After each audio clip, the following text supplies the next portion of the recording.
तो हमारे साथ associate executive editor Dhiren Pundir sir लगातार बने हुए हैं। धीरेन जी, जैसा कि हम लोग जिक्र कर रहे थे, बात कर रहे थे सूची जारी होने से पहले, न्यूज स्टेट की उन तमाम खबर पर आधिकारिक पुष्टि उसकी होती हुई नजर आ रही है और जिन नामों पर हमने चर्चा की अमूमन वही नाम जो है इस सूची में शामिल है।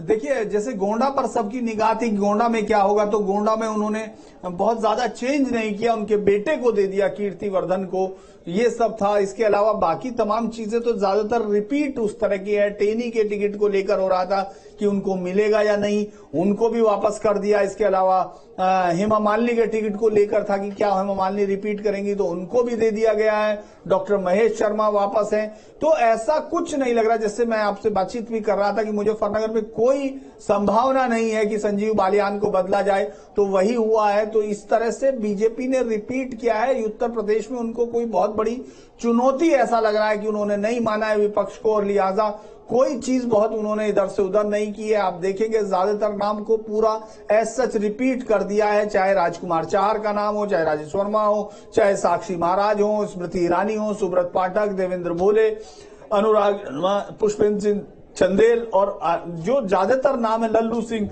इन तमाम लोगों में लग रहा था कि शायद कुछ चेंजेस करेंगे, लेकिन ऐसा नहीं हुआ है। बीजेपी ने बहुत ज्यादा चेंज उत्तर प्रदेश में नहीं किया है। बाकी लिस्ट भी अगर आप गौर करेंगे तो बहुत ज्यादा चेंज नहीं है। जैसे अलग राज्यों में भी उन्होंने शिवराज सिंह को शामिल किया। सिर्फ एक जो बड़ा चेंज दिखा कि वहां साध्वी प्रज्ञा उनका टिकट कटा है। इसके अलावा तो बहुत ज्यादा चेंज मुझे नहीं लग रहा कि किया है। तो बीजेपी अपनी जीत पर पूरी तरह आश्वस्त है। कम से कम ये जो लिस्ट है वो ये बता रही है कि वो बहुत ज्यादा छेड़छाड़ करने के मूड में नहीं। स्मृति ईरानी वापस वही से अमेठी से चुनौती देंगी, जो भी वापस अपनी सीट को रिटेन करने के लिए लड़ेंगी। रायबरेली का नाम नहीं है क्योंकि ये पहले से ही उम्मीद थी, क्योंकि रायबरेली में अभी तक जिस तरह का अरेंजमेंट वो कर रही है पार्टी, जो दिख रहा है अपरेंटली, वो पूरा नहीं हुआ है, तो उसका इंतजार है। इसके अलावा आपने देखा होगा बागपत नहीं है, इसके अलावा बिजनौर नहीं है। तो ये वो तमाम सीटें जिन पर बातचीत हो रही है, वो तमाम सीटें जिन पर सहयोगी दलों को दिया जाना है, उनके साथ बातचीत हो रही। तो ये सब बचे हुए हैं, लेकिन 51 सीटों का पहले ही लिस्ट में नाम देकर उन्होंने ये बता दिया कि वो पूरी तरह से तैयार हैं, पूरी तरह से लड़ाई में लड़ने वाले हैं। वो घनश्याम लोधी का टिकट दिया है उन्होंने। इसके अलावा कैराना से फिर वापस रिपीट है। संभल से परमेश्वर लोधी एक जो है हम लोग देख रहे हैं, चूंकि चुनौती संभल में है, संभल हारी हुई सीट थी, उसको बीजेपी वापस लेना चाहती है, तो इसलिए एक नाम ये है। तो हम लोग कह सकते हैं कि जिस लिस्ट की हम लोग उम्मीद कर रहे थे लगभग वैसी ही है। जिस तरह की बात की जा रही थी बहुत चेंज होगा, उस तरह का कोई चेंज हमको नहीं दिख रहा है। जी बिल्कुल, कुछ ऐसे नाम हैं जिनको लेकर कहा जा रहा था कि हेमा मालिनी का टिकट कट सकता है, उनको रिपीट कर दिया गया। देवेंद्र सिंह भोले को उम्र का तकाजा किया जा रहा था कि वो उनका टिकट कट सकता है, एक बार फिर से उनको प्रत्याशी बनाया। एक नाम का जिक्र मैं करना चाहूंगा, जैसे श्रावस्ती से साकेत मिश्र को टिकट दिया गया, जो कि श्री राम जन्मभूमि न्यास की निर्माण समिति के प्रमुख नृपेंद्र मिश्र के बेटे हैं। क्या कहेंगे इसको?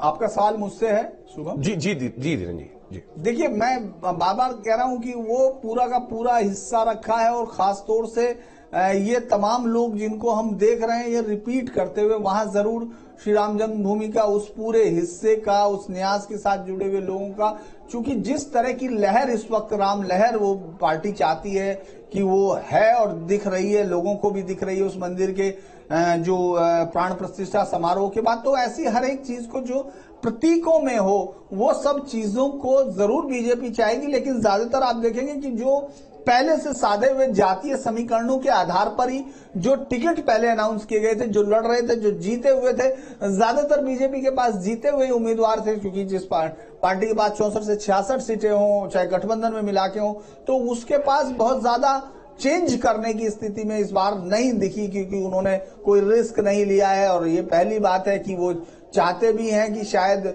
बहुत आराम से सहल के साथ उत्तर प्रदेश से वो जीत कर आगे निकले। और जो रिकॉर्ड बनाने की बात है, जिस 78 सीटों को जीतना, 78 से 80, वो 80-0 का कह रहे हैं, लेकिन जिस तरह से 78 सीटों को उनके बीच में यह है कि वो लेके रहेंगे, उस सब में मुझे लगता है कि उन्होंने बहुत ज्यादा रिस्क नहीं लिया पार्टी ने, और इजी जो पाथ होता है उसी पर चलने की कोशिश की है।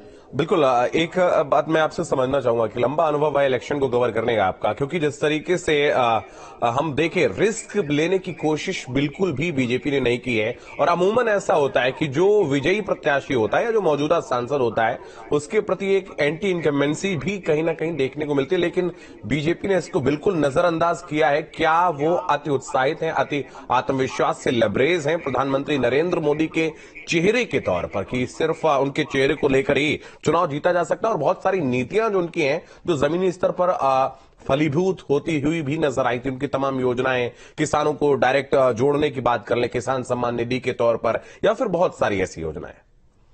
देखिए, उत्तर प्रदेश को तो हमको एक टेस्ट उसके तौर पर देखना होगा, बीजेपी की टेस्ट लैब के ऊपर, क्योंकि आपके पास जिसकी बात करते हैं हम लोग, एक बड़ी बात करते हैं राशन, शासन और भाषण।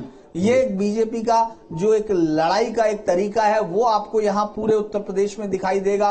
राशन जिस तरह से तमाम उन गरीब लोगों को जिनके पास आर्थिक स्थिति बहुत खराब थी कोरोना के बाद हुई, उसको एक्सटेंड करते हुए जो लंबा एक वो है उसको उन्होंने दिखाया है। और मोदी जो गरीब तबका है उसके सबसे बड़े नेता के तौर पे कम से कम उत्तर प्रदेश में उनका कोई मैच नहीं है।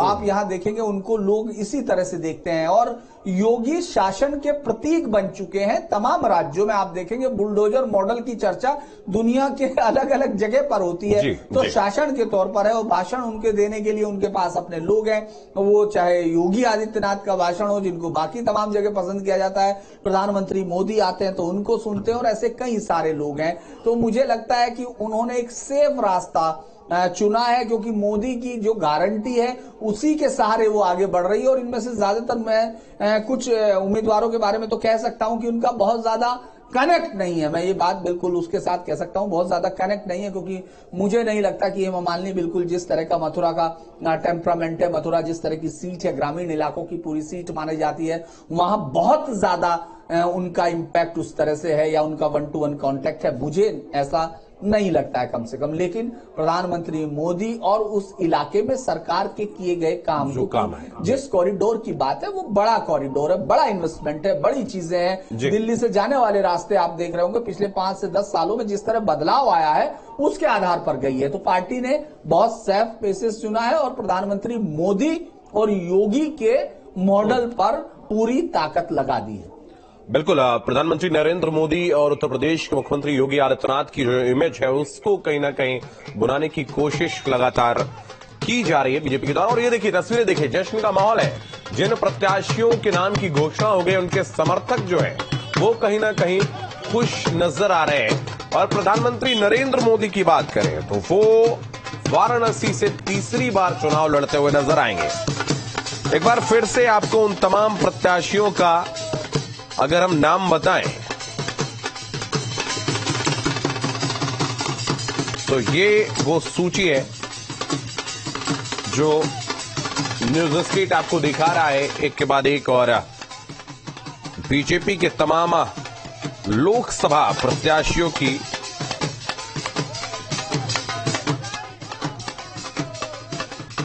सूची आपको हम दिखा रहे हैं।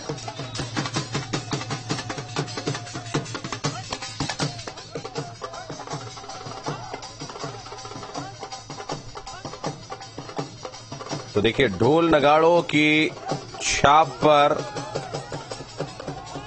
झूमते हुए नजर आ रहे हैं ये तमाम